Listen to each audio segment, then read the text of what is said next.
Women's day.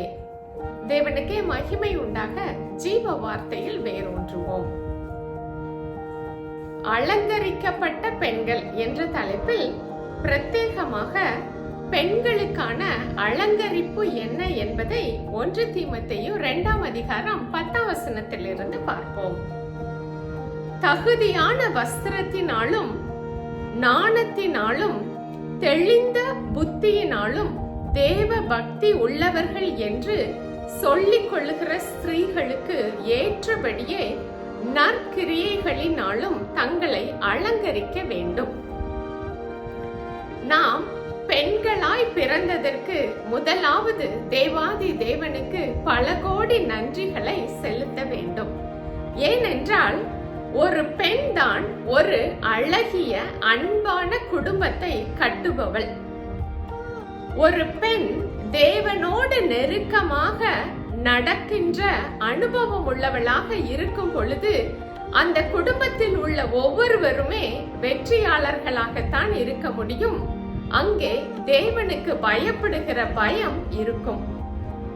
இந்த வசனம் சொல்லுகிறபடி தேவனை மையப்படுத்தி வாழ்கின்ற குடும்பத்தில் உள்ள பெண்களின் ஆடைகளிலும் அதை அவர்கள் அணிவதிலும் வேதம் எதிர்பார்க்கின்ற வரையறம்புகள் கண்டிப்பாக காணப்படும். இந்த குணசாலியான ஸ்திரீகளிடம் 2 குணங்கள் இருக்க வேண்டும் என்பதை இந்த வசனம் சொல்லுவதை பார்க்கலாம். முதலாவது, தெளிந்த புத்தி உள்ளவர்களாய் இருங்கள். தேவனுடைய சாயலின்படி படைக்கப்பட்டிருக்கும் நம்மிடம் தேவனுடைய குணங்களின் ஒன்றான God of order in everything, இந்த குணம் காணப்பட வேண்டும். அதாவது தேவன் எல்லாவற்றையும் எப்பொழுதும் அழகாக திட்டமிட்டு அதை தன்னுடைய துல்லியமான நேரத்தில் தெளிவாய் நேர்த்தியாய் செய்து முடிக்கிற தேவனாய் இருக்கிறார். இதை நாம் உலக தோற்றத்தில் இருந்து இன்று வரை தேவன் அப்படியே செய்வதை நம்மால் பார்க்க முடிகிறது. இந்த தேவனுடைய குணத்தை நாமும் பெற்றுக்கொண்டு எல்லாவற்றையும் துல்லியமாய் தெளிவாய் நாம் திட்டமிட்டு செயல்படுகிறவர்களாய் பழகிக் கொள்ளும் பொழுது நம்முடைய மனதிலே குழப்பங்கள் இருக்காது, குழப்பங்கள் இருக்காது, நிதானமின்மை இருக்காது.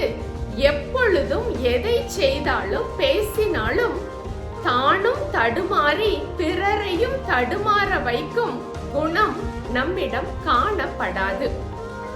இது எப்படி சாத்தியமாகும் என்றால், கிறிஸ்துவே நமக்கு தேவ பலனும் தேவ ஞானமுமாய் இருக்கிறார் என்று வேதம் சொல்லுகிறது.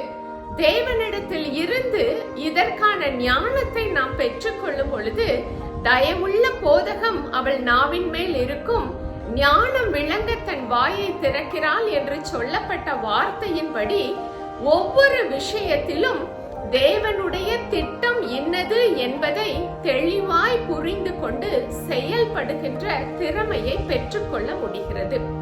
இதற்கு தேவனுடைய பாதத்தில் அமைதியாக அமர்ந்திருந்து தெளிந்த சிந்தனைகளையும் புத்தி உள்ள எண்ணங்களையும் அவரிடத்திலே இருந்து நாம் பெற்றுக்கொள்ளும் பொழுது அவரை போல திட்டமிடுகின்ற பழக்கத்தை நம்மால் கற்றுக்கொள்ள முடியும். தேவனுடைய கிருபையினாலே அவர் கொடுக்கும் பலத்தினாலே நம்மால் இவற்றை துல்லியமாய் செய்து தெளிந்த புத்தி உள்ளவர்கள் என்பதை உலகிற்கு காட்ட முடியும். இரண்டாவதாக, நற்கிரியைகளை வெளிப்படுத்துங்கள் என்று சொல்லப்பட்டு இருக்கிறது. சமீபத்தில் நான் கேட்ட ஒரு சிறு கதை எனக்கு ஞாபகம் வருகிறது. ஒரு சிறு பையன் மழை பெய்து கொண்டு இருக்கும் பொழுது ஒரு கடைக்கு முன்பாக குளிரில் நடுங்கிக் கொண்டு நிற்கின்றான். அவனுடைய ஒரு காலில் மாத்திரம் ஷூ இருக்கிறது. அந்த ஷூக்கும் சாக்ஸ் இல்லாமல் அவன் நடுங்கிய நிலையில் நின்று கொண்டு இருக்கிறான். அந்த கடைக்கு வந்த ஒரு பெண்மணி தன்னுடைய காரை நிப்பாட்டி விட்டு வேகமாக அந்த கடைக்குள் செல்லுகிறார்கள். அந்த பையனை பார்த்து கொண்டே உள்ளே செல்லுகிறார். உள்ளே போய் அந்த பையனுடைய காலுக்கு தகுந்த மாதிரி ஒரு செட் சாக்ஸும் ஷூவும் வாங்கி கொண்டு, போத்துவதற்கு ஒரு ஷாலும் வாங்கி கொண்டு, பில் போட்டு அவற்றை பெற்றுக்கொண்டு அந்த பையனிடம் வந்து அதை கொடுத்து அதை அணிந்து கொள்ள சொல்லுகிறார். அந்த பெண் அதை கொடுத்து விட்டு மீண்டும் தன்னுடைய காருக்கு போகும் பொழுது அந்த பையன் அந்த பெண்ணை பார்த்து கூப்பிடுகிறான். மேடம், நீங்க தான் இயேசு கிறிஸ்துவின் மனைவியா என்று கேட்கின்றான்.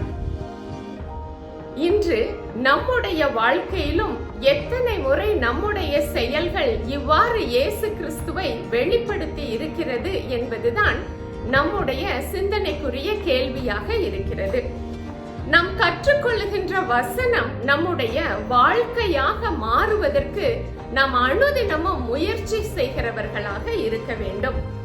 நாம் கனியினாலே அறியப்பட வேண்டும் என்றால் தேவனையே நாம் சார்ந்து வாழும் பொழுது நம்மை உயர்தரமான நற்கனி கொடுக்கின்ற திராட்சை குலைகளாய் தேவன் மாற்ற முடியும்.